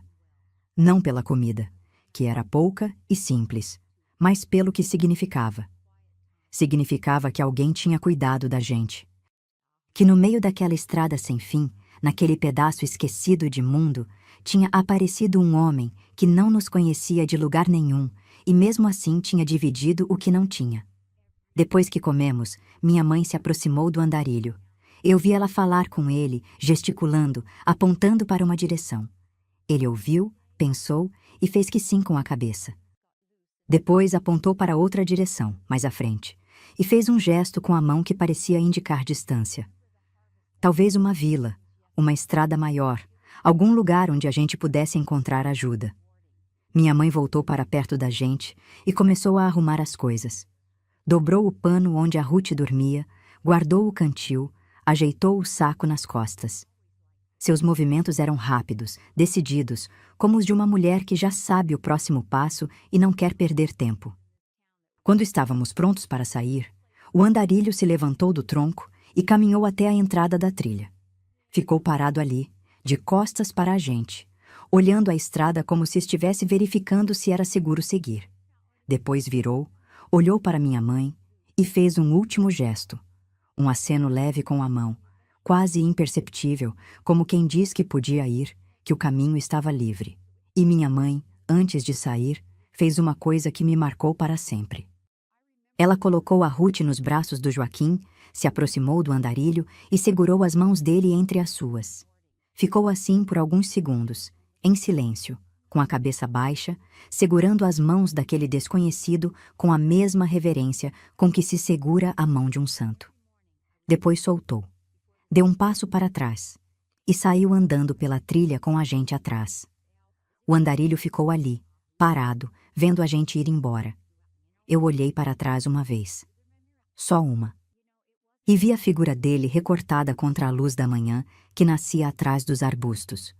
Um homem sem nome, sem casa, sem nada, parado no meio do cerrado como se fizesse parte da paisagem. Como se sempre tivesse estado ali, esperando por alguém que precisasse. Nunca mais o vimos. Nunca soubemos quem era, de onde tinha vindo, para onde foi. Minha mãe nunca falou o nome dele, talvez nem tivesse perguntado. Mas durante toda a vida dela, toda vez que alguém batia na porta pedindo um prato de comida ou um canto para dormir, ela abria, sempre abria. E eu sabia por quê. Porque uma vez, quando a gente não tinha nada, um homem sem nada nos deu tudo o que podia. Eu nunca tinha ido numa cidade de verdade antes daquele dia. Conhecia a vila perto da nossa casa. Meia dúzia de casas de barro, a vendinha da estrada, uma igrejinha caiada e um cruzeiro de madeira na entrada. Mas cidade mesmo, com ruas de paralelepípedo, casas com porta de ferro, gente andando de sapato e carregando sacola, eu nunca tinha visto. A gente andou a manhã inteira depois de deixar a cabana do andarilho. Seguimos pela trilha que ele tinha indicado. Saímos no que parecia ser uma estrada maior, de terra batida mas larga, com marcas de roda de carro de boi e cercas de arame dos dois lados. O sol subiu rápido e o calor voltou com força, secando o orvalho das folhas e esquentando o chão até queimar os pés. A gente andava nas laterais, onde o mato fazia uma sombra rala, mas mesmo assim o suor escorria e a sede apertava. O cantil já estava quase vazio. Minha mãe controlava cada gole, dando para a Ruth primeiro, depois para o Paulo, depois para mim e o Joaquim. Ela bebia por último, sempre por último. E quando bebia, era só um gole curto, mal molhando os lábios, guardando o resto para a gente. A rapadura tinha acabado na noite anterior. As frutas do andarilho tinham ficado no café da manhã. A fome começou a voltar, primeiro como incômodo, depois como dor, uma dor surda no estômago que ia crescendo a cada passo. O Paulo foi o primeiro a fraquejar. Começou a andar mais devagar, depois parou, sentou na beira da estrada e ficou ali com os olhos vidrados, sem reclamar, sem chorar, só parado. Tinha um jeito de bicho cansado nele, que me apertou o coração. O Joaquim se agachou perto do irmão e encostou a testa na dele, ficando assim por um momento, os dois em silêncio, e depois levantou o Paulo de novo e colocou nas costas, como tinha feito na noite anterior. Mas dessa vez, eu vi que as pernas do Joaquim também estavam tremendo. Minha mãe viu aquilo e apertou o passo. Eu percebia nela uma urgência que ia além do cansaço. Era uma mulher correndo contra o tempo, sabendo que se a gente não chegasse em algum lugar logo, o corpo das crianças ia ceder. E corpo de menino, quando cede, cede de uma vez. Chegamos na cidade no meio da tarde.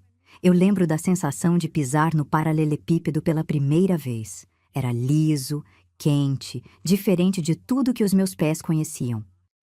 Lembro das casas, que pareciam enormes comparadas com a nossa casinha de adobe. Lembro dos postes de madeira com fios pendurados que eu não sabia para que serviam. E lembro das pessoas. As pessoas nos olhavam. Olhavam com aquele olhar de quem vê coisa fora do lugar.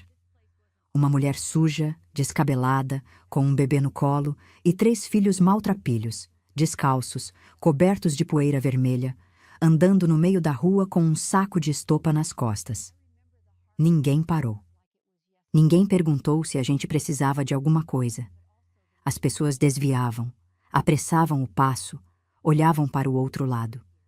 Uma mulher puxou uma menina da calçada quando a gente passou, como se pobreza fosse doença que pega. Eu vi minha mãe engolir aquilo em silêncio. Vi o queixo dela endurecer, os ombros se levantarem, o passo ficar mais firme. Ela não abaixou a cabeça, não pediu desculpa por existir. Continuou andando, com a Ruth no colo e a dignidade inteira no corpo, mesmo que por dentro estivesse despedaçada. Paramos diante de uma venda que ficava numa esquina. Era maior que a venda do seu Venâncio, com prateleiras cheias de latas e sacos, e um balcão de madeira escura onde um homem gordo de bigode atendia os clientes. Minha mãe entrou com a gente atrás. O homem olhou para nós de cima a baixo, com uma expressão que misturava incômodo e impaciência. Minha mãe se aproximou do balcão e começou a falar. Explicou que estava vindo de longe, que as crianças estavam com fome, que precisava de qualquer coisa, um pedaço de pão, um punhado de farinha, o que fosse. Não pediu com desespero. Pediu com a voz firme, baixa, olhando nos olhos do homem, sem abaixar a cabeça e sem levantar a voz. O homem ouviu, coçou o bigode, olhou para os clientes que estavam na venda e fez um gesto de recusa com a mão. Virou as costas e foi atender outra pessoa, como se minha mãe fosse um incômodo que já tinha durado demais. Eu vi o corpo da minha mãe oscilar. Foi coisa de um segundo. Um tremor quase invisível que passou pelo corpo inteiro, dos pés à cabeça, como se alguma coisa dentro dela tivesse rachado. Mas ela não caiu. Não chorou. Não gritou. Ajeitou a Ruth no colo, virou as costas e saiu da venda com o mesmo passo com que tinha entrado. Do lado de fora, sentamos na calçada. O Paulo estava no colo do Joaquim, quase dormindo. A Ruth resmungava baixinho, com fome, procurando o peito da minha mãe com a boca. E minha mãe, sentada naquela calçada de cidade estranha, com os pés sujos e o vestido rasgado, abriu o vestido e deu de mamar para a Ruth ali mesmo, na frente de quem quisesse ver. Eu me sentei do lado dela e encostei a cabeça no braço dela. O Joaquim ficou de pé, encostado na parede, com os braços cruzados e o rosto fechado. Eu vi nos olhos dele uma raiva que nunca tinha visto antes. Uma raiva fria, quieta, de menino que está jurando para si mesmo que um dia as coisas vão ser diferentes.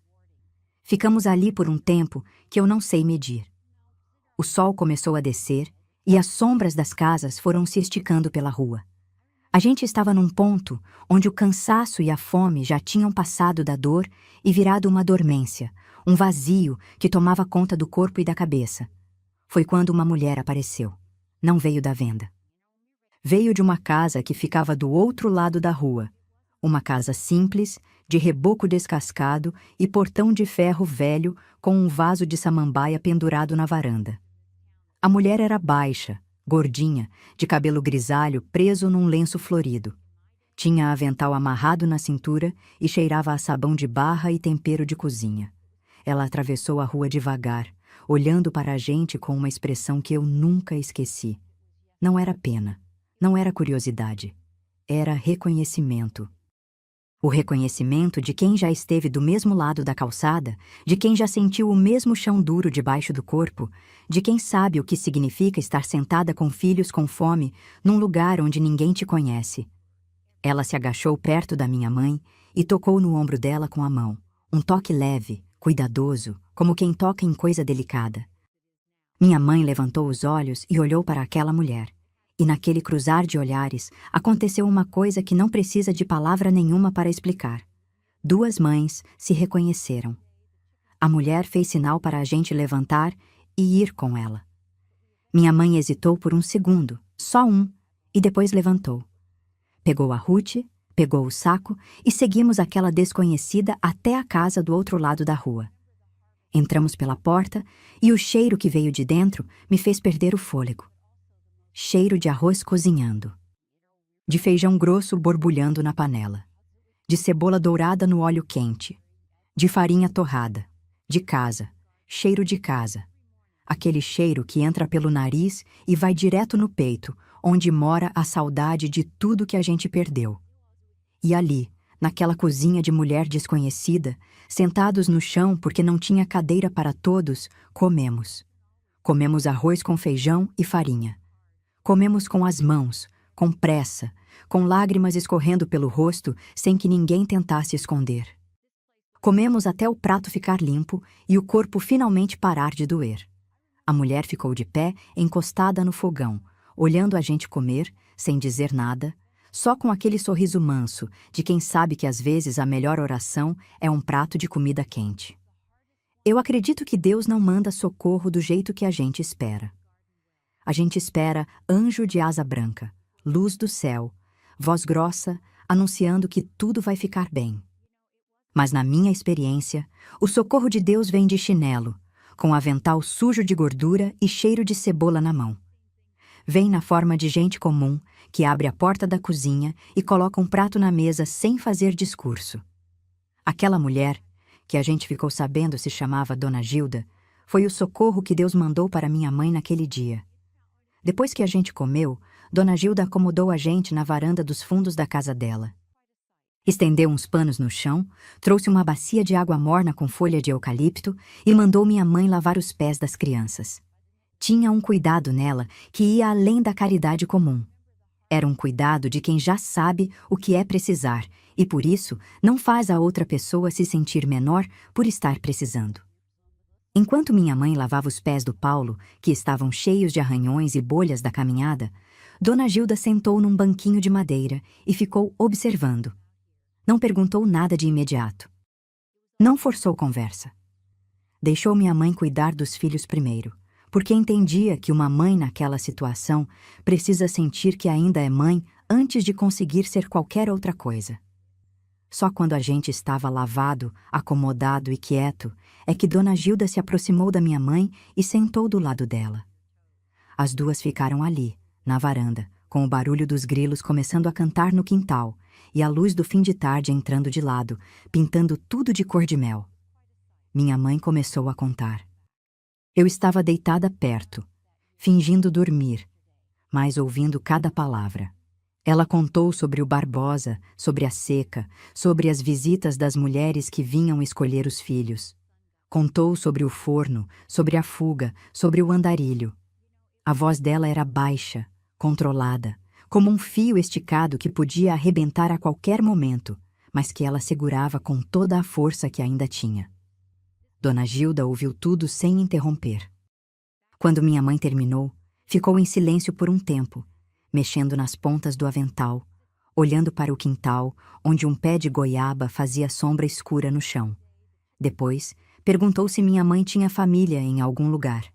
Alguém. Qualquer pessoa. Minha mãe ficou quieta por um momento. Eu vi o rosto dela mudar, como se aquela pergunta tivesse tocado numa gaveta que ela mantinha trancada há muito tempo. Depois respondeu que sim, que tinha um irmão, o Geraldo, que morava longe, num outro estado, numa cidade que ela nem sabia se ainda existia, que fazia anos que não tinha notícia dele, que quando casou com o Barbosa, a família se afastou, porque o Barbosa não gostava de visita e foi cortando os laços um por um até não sobrar ninguém. Dona Gilda ouviu, pensou e disse que conhecia gente que viajava para aquele lado, caminhoneiro que fazia frete de mercadoria entre as cidades. Que podia perguntar se alguém aceitava levar minha mãe e os meninos junto na carroceria, que era assim que gente pobre viajava naquele tempo, sentada em cima de saco de arroz, segurando nos sarrafos, rezando para não chover.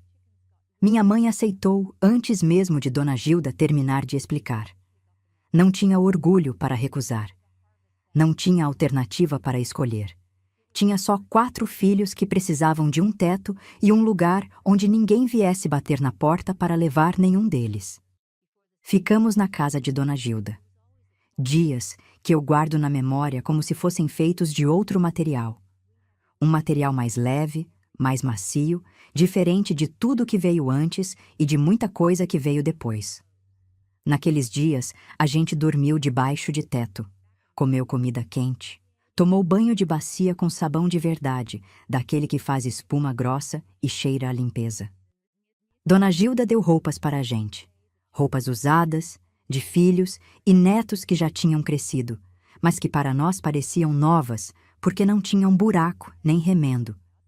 O Joaquim ajudou no quintal, carregando lenha e varrendo o terreiro, porque ele não sabia ficar parado e precisava sentir que estava pagando de algum jeito a bondade que estava recebendo.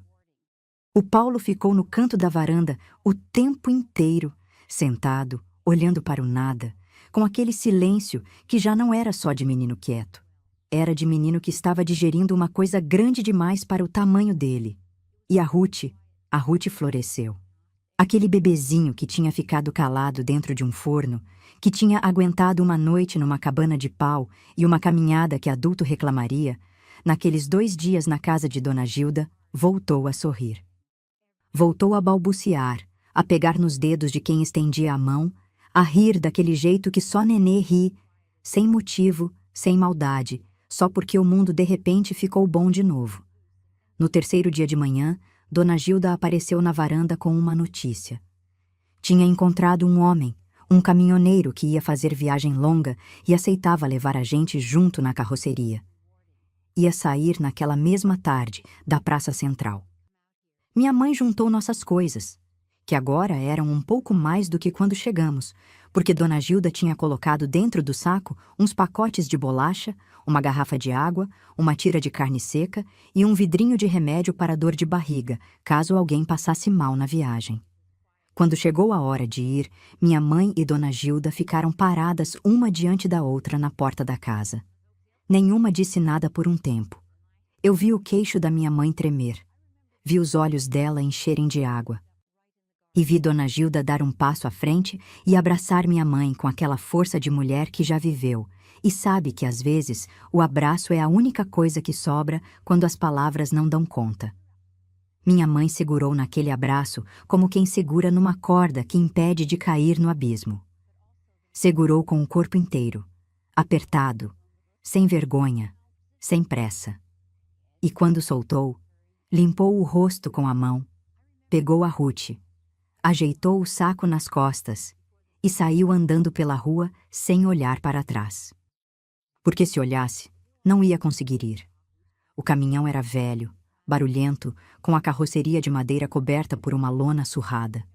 O motorista era um homem calado, de boné encardido e cigarro no canto da boca, que fez sinal para a gente subir sem muita cerimônia. O Joaquim subiu primeiro, ajudou o Paulo, ajudou a mim, e minha mãe subiu por último com a Ruth no colo. A carroceria estava cheia de sacos de mantimento, empilhados dos 2 lados, e no meio tinha um espaço estreito onde a gente se acomodou sentado no chão de tábua. O cheiro era de estopa, de grão, de poeira e diesel. O sol batia na lona e fazia um calor abafado, mas pelo menos era sombra. Quando o caminhão deu a partida e começou a se mover, eu senti o chão vibrar debaixo de mim e olhei pela fresta da lona. Vi a cidade ir ficando para trás. As casas, a praça, o poste, a rua de paralelepípedo. E em algum lugar ali, numa casa de reboco descascado com um vaso de samambaia na varanda, ficava uma mulher de lenço florido e avental que tinha salvado a minha família com um prato de arroz e feijão. A gente ia para longe, para a casa do tio Geraldo, para um lugar que minha mãe não via há anos e não sabia se ainda ia encontrar. Mas ia, porque não tinha outro lugar no mundo para ir. Aquela viagem na carroceria do caminhão durou o que pareceu uma vida inteira. O chão de tábua batia nas costas a cada buraco da estrada. A poeira entrava por debaixo da lona e cobria tudo: a roupa, o cabelo, os cílios, o fundo da garganta. O barulho do motor era tão alto que a gente não conseguia ouvir nem o próprio pensamento. E o calor debaixo daquela lona era de sufocar, um calor parado, sem brisa, que grudava a roupa no corpo e fazia a cabeça doer. O Paulo enjoou. Vomitou num canto da carroceria, encostado nos sacos de mantimento, sem conseguir se segurar. Minha mãe limpou tudo com um pedaço de pano, deu água para ele em golinho e encostou o menino no colo dela, fazendo carinho na barriga dele num gesto repetido, circular, que parecia mais oração do que cuidado. A Ruth chorou boa parte da viagem. Chorou de fome, de calor, de desconforto, daquele choro fino de bebê que entra no ouvido e não sai mais. Minha mãe dava de mamar quando podia, mas o leite já estava ralo. Corpo com fome não produz leite forte.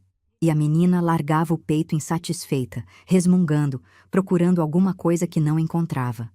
O Joaquim ficou sentado na beirada da carroceria a viagem inteira, com as pernas penduradas para dentro, segurando num sarrafo de madeira, olhando a estrada que ia ficando para trás pela fresta da lona. Eu me sentei do lado dele num pedaço da viagem e fiquei olhando também. A estrada era de terra, ladeada de cerrado que ia mudando conforme a gente avançava. Primeiro ralo e seco, depois mais verde, mais fechado, com árvores maiores e um cheiro diferente no ar, um cheiro de terra fértil e água perto. A gente estava mudando de lugar, não só de endereço, de mundo. O caminhão parou algumas vezes pelo caminho. Numa dessas paradas, o motorista desceu, esticou as costas e acendeu outro cigarro. Minha mãe aproveitou para descer com a gente, esticar as pernas e dar água. Estávamos numa estradinha de chão, cercada de pasto verde com gado pastando longe. O ar era diferente ali, mais úmido, mais pesado, com cheiro de capim molhado e esterco fresco. Um cheiro que, estranhamente, trazia um conforto, porque era cheiro de terra que dava coisa, terra que sustentava, terra que não tinha secado. A gente voltou para a carroceria e a viagem continuou. Eu dormi em algum momento. Dormi com a cabeça no saco de estopa que minha mãe tinha trazido da casa de Dona Gilda, sentindo o cheiro das bolachas misturado com o cheiro de grão dos sacos de mantimento, e naquele sono agitado de quem está cansado demais para sonhar, eu perdi a noção do tempo e do espaço. Quando acordei, o caminhão estava parado e o Joaquim estava me sacudindo pelo ombro. O barulho do motor tinha cessado. A lona estava aberta de um lado e uma luz forte de manhã, porque a gente tinha viajado a noite inteira, entrava direto nos meus olhos. Descemos do caminhão num terreiro de terra escura, diante de uma casa de tijolo à vista com telhado de telha de barro e uma varanda estreita na frente. Tinha um quintal grande, com pé de manga carregado de fruta verde, um galinheiro de tela com galinhas ciscando e uma horta cercada de estacas onde eu vi pés de tomate, quiabo e couve crescendo em fileira. Minha mãe ficou parada no terreiro, olhando para aquela casa com uma expressão que eu nunca tinha visto no rosto dela. Não era alívio, não era alegria. Era uma coisa mais antiga, mais funda. Era o rosto de quem está olhando para um lugar que já conheceu e que achava que nunca mais ia ver. Do lado de dentro da casa, alguém apareceu na porta. Era um homem de estatura média, magro, de bigode ralo e pele escura de sol. Usava calça de brim dobrada na barra e camisa de botão aberta no peito.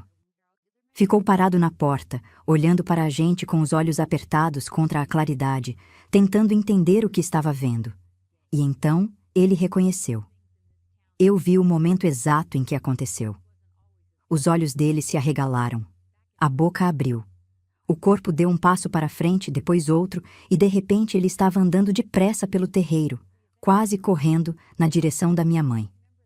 Tio Geraldo, irmão da minha mãe, o único pedaço de família que tinha sobrado do outro lado do mundo. Ele parou diante dela. Ficou olhando para o rosto da irmã, aquele rosto magro, queimado, envelhecido pela fome e pelo medo, e eu vi os olhos dele encherem de água. Ele levantou a mão devagar e tocou no ombro da minha mãe, como se quisesse ter certeza de que era real, de que não era miragem de estrada ou engano do cansaço. Minha mãe não aguentou. Todo o peso que ela tinha carregado, desde a noite em que ouviu meu pai falar em entregar os filhos, passando pelo forno, pela estrada, pelo andarilho, pela cidade, pela calçada, pela recusa do homem da venda, pela carroceria do caminhão, tudo desabou de uma vez. Ela largou o saco no chão, quase derrubou a Ruth e abraçou o irmão com uma força que eu não sabia que ainda existia dentro daquele corpo consumido. E chorou. Chorou alto. Pela primeira vez desde que tudo começou, minha mãe chorou sem se esconder, sem abafar no pano, sem engolir para os filhos não ouvirem. Chorou com o rosto enterrado no ombro do irmão, com o corpo sacudindo, com aquele som rasgado que sai de dentro do peito quando a represa finalmente rompe e a água leva tudo o que estava segurando. O Joaquim ficou parado atrás, com os olhos arregalados, vendo a mãe chorar daquele jeito pela primeira vez. O Paulo se encostou em mim e eu passei o braço ao redor dele. A Ruth, que tinha ficado no chão em cima do saco, olhava para cima com aqueles olhos grandes de bebê que não entende nada, mas sente tudo. Tio Geraldo segurou a irmã por um tempo longo. Depois se afastou, limpou o rosto com as costas da mão, olhou para nós quatro e abriu os braços. A gente correu. Correu sem pensar, sem combinar, sem ninguém mandar. Correu e se jogou naqueles braços abertos como se fossem a primeira porta que se abria, depois de todas que tinham fechado na nossa cara. E o tio Geraldo nos abraçou, todos de uma vez, apertado, com cheiro de terra e suor e sabão grosso. E naquele abraço de homem simples num terreiro de terra escura, eu senti pela primeira vez, desde o dia do forno, que a gente tinha chegado em algum lugar. Que a gente estava salvo. Que minha mãe tinha conseguido. A vida na casa do tio Geraldo não foi fácil. Ele não era homem rico. Trabalhava na roça, sustentava a si mesmo com o que a terra dava. Vivia sozinho desde que a esposa tinha falecido de uma febre anos antes. A casa era pequena para tanta gente, o dinheiro era curto e, de repente, ele tinha mais 5 bocas para alimentar. Mas ele não reclamou. Nem uma vez. E minha mãe começou a trabalhar no dia seguinte. No dia seguinte. Sem descansar, sem esperar, sem pedir licença para se recuperar de tudo que tinha passado. Ela acordou antes do sol, acendeu o fogão, fez comida, lavou roupa, varreu a casa e depois foi para a roça ajudar o irmão. Voltou no fim do dia com as mãos sujas de terra, os joelhos doendo, as costas curvadas e mesmo assim ainda cozinhou o jantar.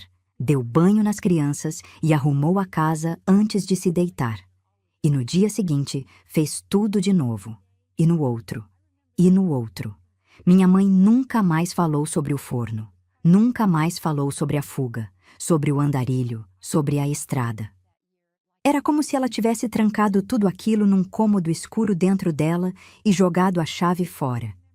Seguiu em frente com a mesma firmeza com que tinha saído daquela casa de adobe no cerrado, sem olhar para trás, sem reclamar, sem pedir reconhecimento por nada do que tinha feito.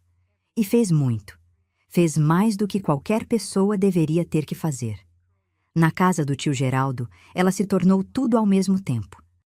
Era a cozinheira, a lavadeira, a costureira, a que capinava a horta, a que tratava das galinhas, a que acordava de madrugada e só parava quando o último filho estava deitado. Nos primeiros tempos, ainda pegava serviço na roça dos vizinhos para ajudar a pagar as despesas. Ia de manhã cedo e voltava com o sol caindo, com as mãos rachadas e os ombros queimados, mas com uns trocados amarrados no lenço que ela guardava debaixo do colchão. O tio Geraldo nunca cobrou nada. Era homem de poucas palavras, parecido com minha mãe nesse sentido, e demonstrava o que sentia mais pelo que fazia do que pelo que dizia. Ele ampliou a casa, levantou mais um cômodo nos fundos com tijolo que ele mesmo fabricou, para a gente ter onde dormir sem ficar tudo amontoado. Ensinou o Joaquim a lidar com a terra, a plantar na época certa, a ler o céu para saber quando a chuva vinha. E tratou a gente como se fôssemos filhos dele, sem diferença, sem ressalva, sem lembrar nenhuma vez que éramos peso a mais na despensa. A gente cresceu ali. O Joaquim virou um rapaz forte, trabalhador, de mão grossa e coração bom, que repetia no jeito de andar e de carregar peso nos ombros a mesma postura que tinha desde menino. Casou cedo com uma moça da vizinhança que ria de tudo e cozinhava feito gente grande e construiu uma casa perto do tio Geraldo, onde criou os filhos dele com a mesma dedicação que tinha visto na minha mãe. O Paulo demorou mais para se encontrar. Aquele silêncio dele que vinha desde pequeno ficou mais fundo depois da fuga. Ele passou anos sem falar direito, sem brincar como os outros meninos, sem rir à toa. Ficava sentado no canto, olhando para as mãos, como se estivesse preso num lugar dentro dele que ninguém conseguia alcançar. Foi o tio Geraldo que teve paciência com ele. Levava o menino para a roça, colocava uma enxada na mão dele e trabalhava do lado, em silêncio, sem forçar conversa, só fazendo companhia. E devagar, muito devagar, o Paulo foi voltando. Foi falando mais, sorrindo mais, ocupando espaço no mundo. Aprendeu um ofício, virou marceneiro, casou com uma viúva mansa que tinha o mesmo jeito quieto que ele. E viveu bem, viveu em paz. A Ruth não guardou lembrança de nada. Era pequena demais quando tudo aconteceu, e cresceu sem saber a história do forno, da estrada, do andarilho. Minha mãe nunca contou para ela. Queria que a caçula crescesse leve, sem o peso daquela memória nos ombros. E a Ruth cresceu assim, leve, risonha, cheia de vida, com um sorriso largo que iluminava qualquer cômodo onde ela entrava. Virou professora na escola da vila, ensinou uma geração inteira de meninos a ler e escrever. E toda vez que eu olhava para ela na frente daquela sala de aula, com o giz na mão e a voz firme, eu pensava naquele bebê calado dentro do forno, nos braços do irmão, e agradecia a Deus em silêncio. E eu fiquei sendo a que lembrava. A que guardou tudo dentro de si como quem guarda relíquia em caixa de madeira. Cada detalhe, cada cheiro, cada som, cada tremor. O gosto da cinza na boca, o calor do barro nas costas, o aperto da mão do Paulo no meu braço, o rosto da minha mãe na boca do forno, com os olhos vermelhos e o cabelo solto, emoldurado pela luz do fim de tarde. Eu guardei porque alguém precisava guardar. Porque a história que ninguém conta é a história que morre. E o que minha mãe fez naquele dia não merecia morrer com ela. Minha mãe viveu muitos anos depois daquilo. Viveu para ver os filhos crescidos, para segurar neto no colo, para sentar na varanda do tio Geraldo numa cadeira de palha e olhar o pôr do sol com aquele olhar de quem já viu demais e ainda assim encontra beleza no que sobrou. Ela nunca voltou para aquela casa de adobe, nunca mais viu o Barbosa. Nunca soube o que aconteceu com aquelas mulheres que tinham ido escolher os filhos dela como quem escolhe fruta na feira. E nunca perguntou, porque para ela o que ficou para trás não importava. O que importava era o que estava na frente. Os 4 filhos vivos, juntos, inteiros, nenhum faltando, nenhum levado, nenhum perdido. E o andarilho, o homem sem nome que apareceu na estrada quando a gente mais precisava e desapareceu na manhã seguinte como se nunca tivesse existido. Eu pensei nele a vida inteira. Pensei em quem ele era, De onde tinha vindo? Para onde foi? Se teve família. Se alguém cuidou dele quando ele ficou velho. Se alguém sabe que numa noite de cerrado ele salvou uma mulher e 4 filhos pequenos com uma cabana de pau e umas frutas catadas no mato. Eu não sei, mas eu sei que minha mãe pensava nele também, porque toda vez que alguém batia na porta da casa do tio Geraldo pedindo comida ou abrigo, ela abria. Sem perguntar de onde vinha, sem perguntar o nome, sem pedir nada. Abria a porta, esquentava o fogão e colocava um prato na mesa. Era o jeito dela de agradecer. Era o jeito dela de passar adiante o que tinha recebido. Já enterrei minha mãe, já enterrei o tio Geraldo. O Joaquim ainda está aí, forte como sempre, morando na mesma casa que construiu perto do terreno do tio, cuidando dos netos com a mesma mão firme que um dia me segurou dentro daquele forno. O Paulo ainda está aí, quieto como sempre, sentado na varanda da casa dele, fazendo cadeira de balanço para os bisnetos. A Ruth ainda dá aula, mesmo depois de velha, porque diz que não sabe fazer outra coisa. E eu estou aqui, contando essa história para você, porque chegou a hora de tirar ela da caixa onde eu guardei por tanto tempo. Olhando para trás, eu entendo uma coisa que só o tempo ensina. Uma mãe pode ficar em silêncio por muito tempo. Pode aguentar humilhação, fome, medo, solidão. Pode engolir o choro, esconder a dor, fingir que está tudo bem. Pode ser a última a comer, a última a dormir, a última a descansar. Mas quando chega a hora de proteger os filhos, ela encontra um jeito. Nem sempre com força. Às vezes com inteligência. Às vezes com coragem. E às vezes com um forno de barro. Essa avó aqui agradece de coração cada uma de vocês que ficou comigo até o final dessa história. Se ela tocou alguma coisa dentro de você, compartilha com alguém que precisa ouvir. Se você tem uma mãe que carregou peso demais sem nunca reclamar, escreve o nome dela aqui nos comentários. E se essa história merece ser ouvida por mais gente, manda para uma amiga, para uma irmã, para uma filha. Esse canal existe por causa de vocês. De cada uma. Obrigada.